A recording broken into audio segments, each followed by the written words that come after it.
नमस्कार दोस्तों, आप सभी का स्वागत है शिक्षा कंपटीशन चैनल पर। और यहाँ पर मैं आपके लिए एक गुड न्यूज़ तो नहीं कहेंगे इसे, है ना, बैड न्यूज़ ही कहेंगे, लेकिन फिर भी देखते हैं क्या रहा है सरकार का फैसला। बहुत ही मतलब इस पर चर्चा चल रही थी बहुत ज़ोर शोर से कि जो एलटी की परीक्षा होनी है, जैसा कि आप सभी को पता है यूपी एलटी ग्रेड की कल हमारी कल 28 तारीख है। और कल 28 तारीख का इसका जो नोटिफिकेशन है वो आ जाएगा, है ना। पहले संक्षिप्त में आया था, लेकिन अब जो डिटेल में नोटिफिकेशन भी आ जाएगा और इसके जो फॉर्म भरना है वो भी स्टार्ट हो जाएंगे, ठीक है।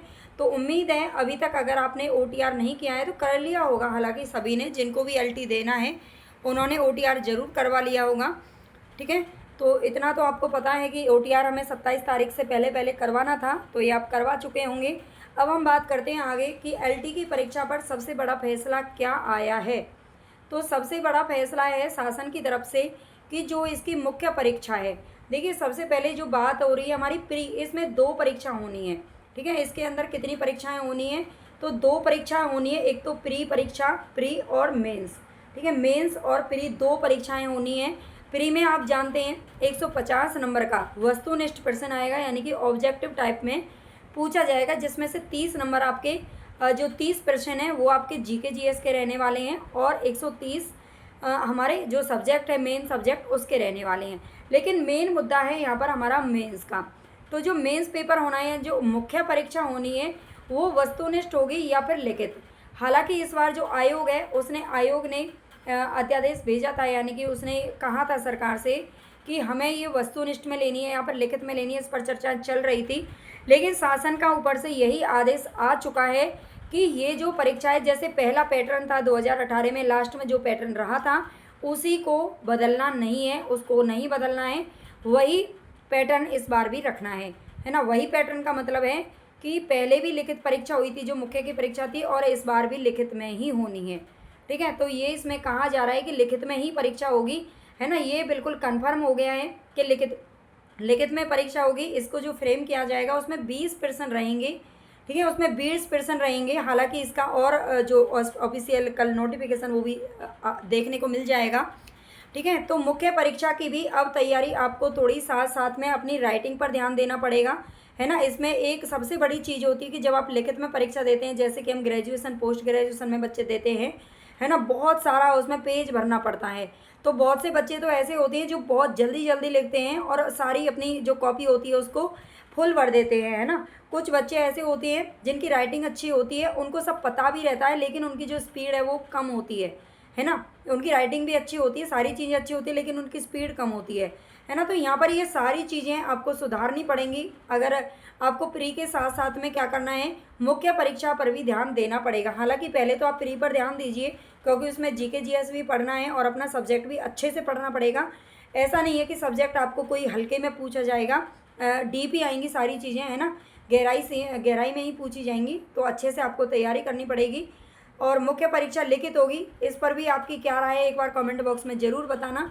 दोनों पेपर की तैयारी आपको एक साथ लेके चलनी है, इतना समय आपको निकालना है। देखो बहुत सारे बच्चे ऐसे होते हैं जिनके पास टाइम कम होता है, वो नौकरी की तैयारियां तो करते रहते हैं, साथ में कहीं ना कहीं या तो जॉब कर रहे होते हैं, या बहुत सी हमारी जो बहनें होती हैं वो हाउस वाइफ होती हैं, यानी घर का इतना सारा काम होता है कि उनको पढ़ाई के लिए वक्त कम मिलता है ना। तो आप इस थोड़ा सा देखो, टाइम को मैनेज करना तो आपका काम है, सबका काम अलग अलग होता है, सब अपने हिसाब से मैनेज करते हैं।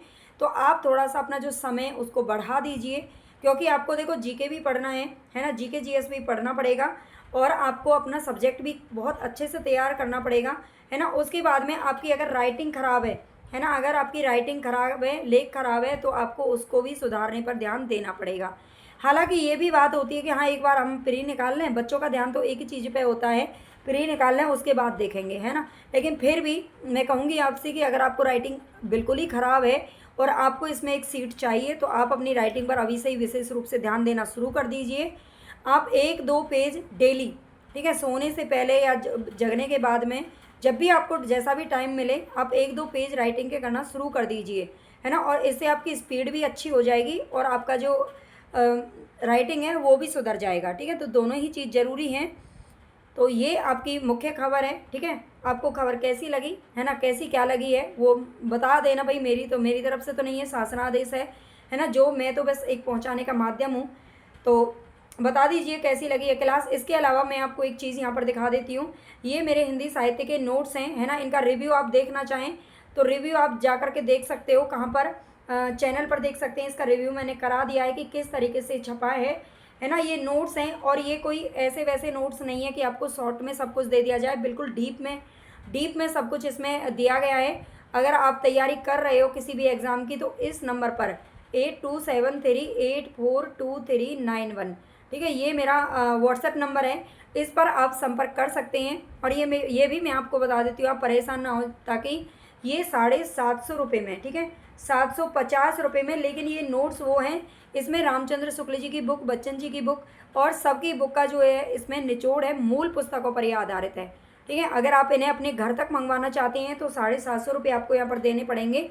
और नहीं तो आप ई बुक के रूप में भी, यानी कि PDF के रूप में भी आपको ये मिल जाएगी।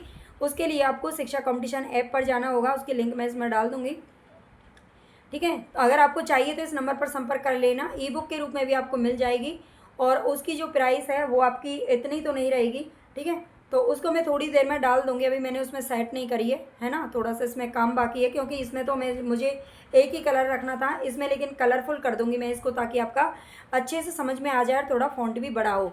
और ये जो देखो नोट्स आपने बहुत लोगों के देखे होंगे, बहुत लोगों की किताब देखे होंगे, मैं ये नहीं करी मैं सबसे ज़्यादा परफेक्ट हूँ, लेकिन मैंने इस बुक को बहुत ही परफेक्ट तरीके से तैयार किया है। अगर आप एक बार इसका रिव्यू देख लेंगे तो आपको खुद ब खुद समझ में आ जाएगा। बहुत ही अच्छे तरीके से सभी कथनों को, आलोचकों के कथनों को, है ना, और सबका प्रकाशन वर्ष, सारी रचनाओं का प्रकाशन वर्ष आपको साथ में मिलेगा। और उसके अलावा इसका जो फॉन्ट है वो थोड़ा बड़ा रखा गया है, इतने अच्छे से तैयार किया गया है कि आप अगर एक बार 2 बार भी इसको पढ़ लेंगे ना तो आपको आसानी से याद हो जाएगी, ठीक है। और पढ़ना तो भाई देखो आपको ही पड़ेगा, कोई भी बुक अपने आप में परफेक्ट नहीं होती, बच्चा अपने आप में परफेक्ट होता है। तो ये विस्तृत नोट्स हैं, आप इनको लेना चाहें तो आप अपने घर पर मंगवा सकते हैं। बहुत ज़्यादा अनर्गल चीज़ें इसमें नहीं डाली गई हैं, जो मुख्य हैं वही रखी गई हैं, लेकिन जो डीप में रखी गई हैं बिल्कुल सारी चीज़ें, ठीक है। डीप से लेकर, जीरो से लेकर एडवांस लेवल तक की अगर आप तैयारी करते हो तो ये बुक आपको बहुत ज़्यादा हेल्प करेगी, ऐसा मेरा मानना है। मैंने भी यही सारी नोट्स पढ़ करके कई एग्ज़ाम हैं जो क्लियर किए हैं। तो अगर आपको वीडियो पसंद आई हो तो सब्सक्राइब जरूर कर लेना चैनल को, भाई लाइक कर देना, शेयर जरूर कर देना अपने सभी दोस्तों के साथ में, जिसको भी चाहिए वो इस नंबर पर संपर्क कर लीजिएगा। धन्यवाद।